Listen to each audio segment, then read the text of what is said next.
ماكينة تعبئة شعرية موديل 902 اس تي مقدمة لكم من شركة دلتا مصر لماكينات وخامات التعبئة والتغليف.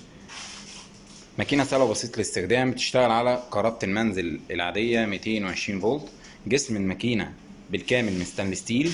الماكينة بتعبي جميع أنواع الحبوب والحبيبات لحد 350 أو 500 جرام على حسب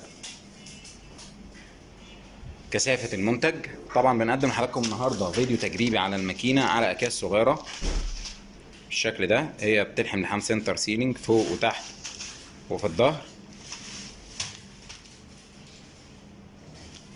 ادي عندي لوحة الكهرباء بتاعة الماكينة. هنبدأ دلوقتي نشغل الماكينة.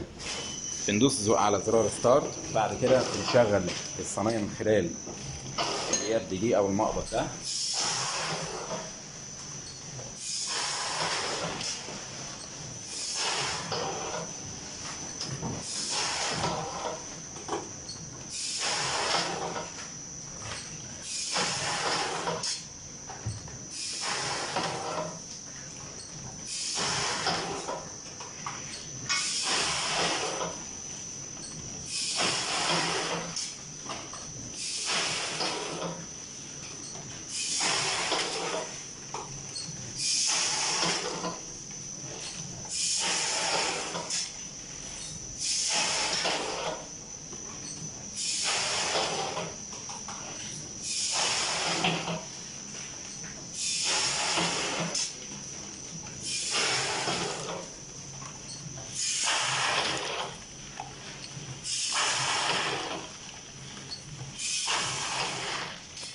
ماكينة تعبئة شعرية موديل 902 مقدمة لكم من شركة دلتا مصر لماكينات وخامات التعبئة والتغليف.